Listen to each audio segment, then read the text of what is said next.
At first, the African grassland appears completely still. Golden sunlight spreads across the open plain. Dry grass bends gently in the morning wind. And in the distance, something enormous begins to move. A white rhinoceros.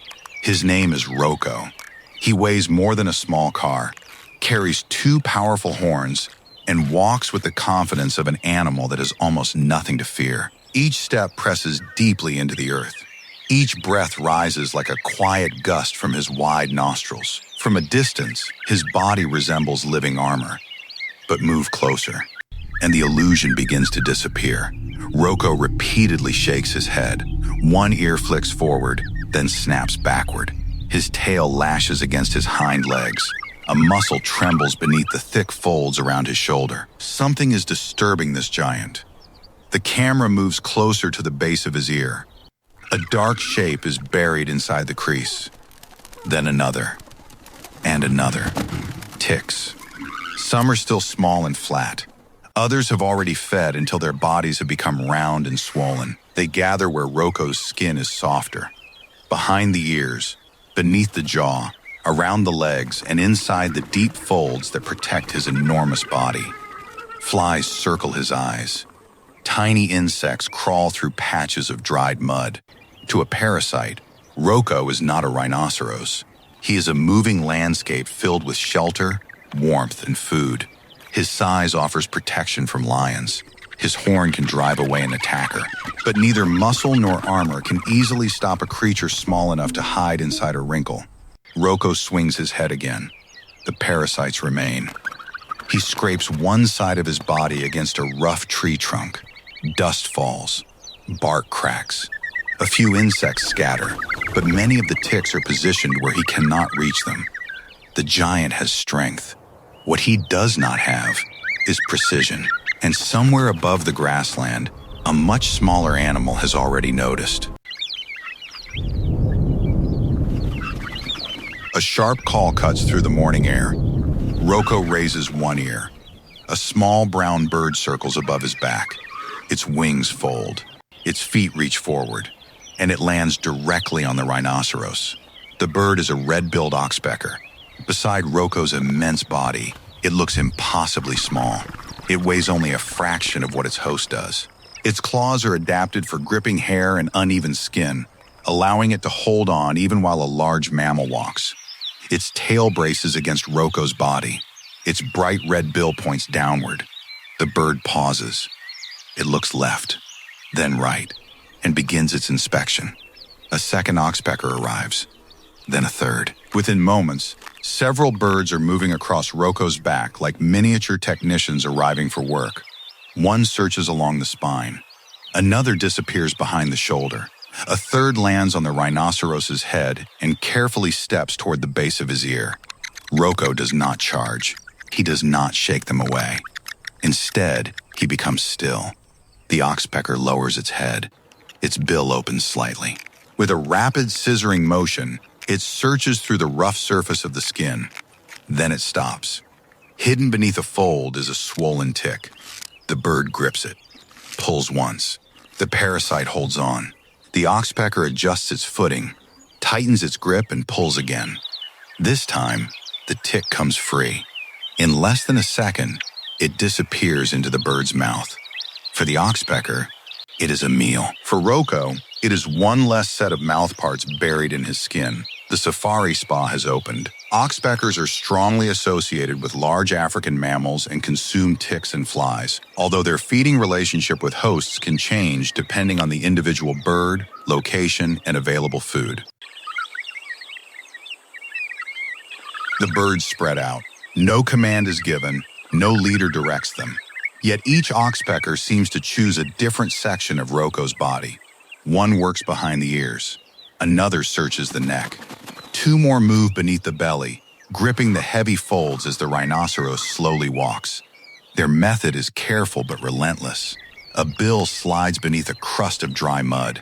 A tiny insect is exposed. Snap, it is gone. Another bird finds a cluster of ticks near the inside of a rear leg. It removes the smallest first. Then it reaches toward a larger adult swollen from feeding. The tick is anchored firmly. The bird pulls backward. Its feet tighten against the skin. For a moment, its entire body leans away from Roko. Then the parasite releases. The Oxpecker swallows it and immediately begins searching again. Across Roko's body, the process repeats. Inspect, grip, pull, swallow, inspect, grip, pull, swallow. The rhythm is strangely satisfying, but this is more than a performance.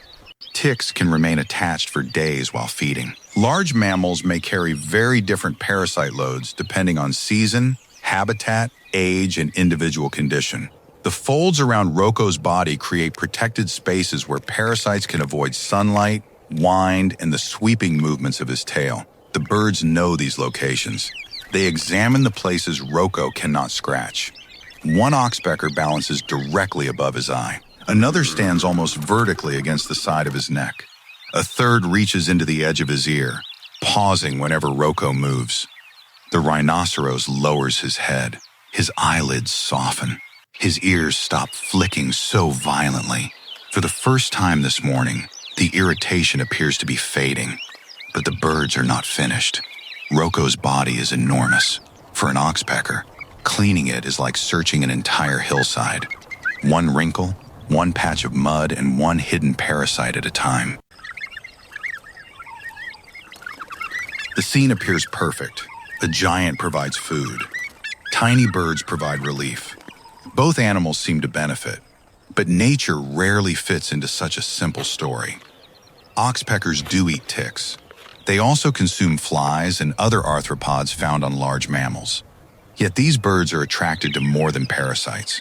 They may drink mucus, saliva, and blood from existing wounds. When one discovers damaged skin, it may repeatedly return to the same place. In some circumstances, this behavior can irritate the host or slow healing. So is the Oxpecker a helpful cleaner or an opportunistic passenger? The answer may be both. On one part of Roko's body, a bird removes a tick. On another, an Oxpecker investigates a small natural abrasion. Roko responds immediately. His skin twitches.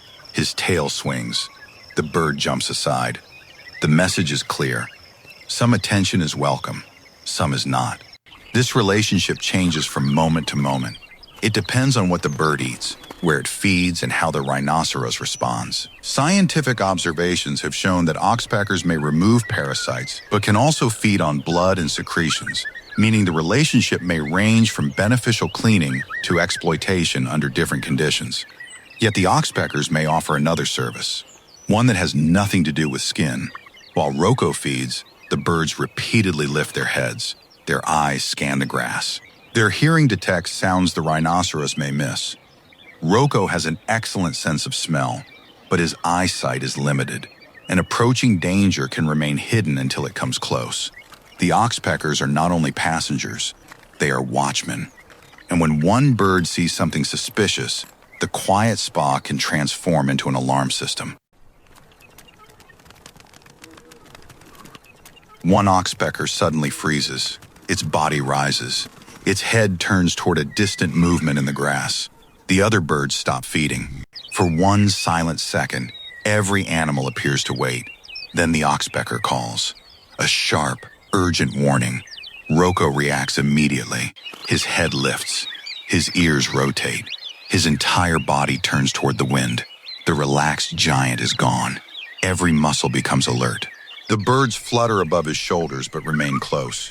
They have detected something before he has identified it. Perhaps another large animal. Perhaps a predator. Perhaps only an unfamiliar movement. The source matters less than the warning. Research involving black rhinoceroses found that Oxpecker alarm calls substantially improve the animal's ability to detect approaching humans. Rhinos accompanied by the birds reacted sooner and from greater distances, supporting the old description of Oxpeckers as rhino guards.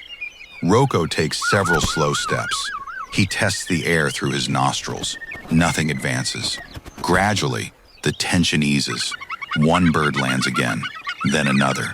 Within moments, the cleaning continues as though nothing happened. But something important has been revealed. Roko offers the Oxpeckers transport, protection, and a broad feeding ground. The birds may offer parasite removal, and from their high position, They may also provide an early warning against danger. This is not simply a rhinoceros carrying birds. It is an alliance built from different senses and different abilities. The giant supplies strength. The birds supply detail. Roko can reshape a bush with his horn. The Oxpecker can reach into a fold of skin. Roko can defend himself from a charging animal. The Oxpecker can notice a distant threat before the rhinoceros knows it is there. Neither animal was designed to serve the other, yet on the African plain, their lives repeatedly meet. The sun begins to sink. The harsh light softens into gold. Roko moves slowly through the grass, his massive shadow stretching across the earth. Most of the Oxpeckers remain with him. One rides near the base of his horn. Another stands between his shoulders. Two continue searching along the folds of his neck. The work never truly ends. New flies will arrive. Other ticks may attach when Roko walks through vegetation. Mud will dry across his skin. Small wounds will heal. The birds will feed, leave, and return. This is not a magical cure. The Oxpeckers cannot remove every parasite. They cannot guarantee that every wound will close. And their own hunger may sometimes conflict with the comfort of the animal carrying them. But perfection is not required for a relationship to matter. Across the savanna, survival is often built from small advantages. One less tick, one earlier warning, one hard-to-reach patch of skin inspected by a precise red bill. To Roko, each act may be almost invisible, but together, those moments can shape an entire day. The rhinoceros stops beneath the fading sky. For a moment, he closes his eyes. A tiny oxpecker stands on the head of one of the largest land animals alive. The difference in size is extraordinary. Yet size is not the same as independence. Every giant carries a hidden community. Parasites feed in the folds of its skin. Flies follow its movement. Birds search its body for food and watch the horizon from its back. Roko is not walking alone. He is carrying a living ecosystem. The last sunlight touches his horn. The oxpeckers lift into the air, circle once, and settle again as the rhinoceros disappears into the golden grass. On the African savanna, even a creature built like a fortress may depend on something small enough to stand between its eyes. And sometimes, nature's most meticulous cleaner is also its smallest guard.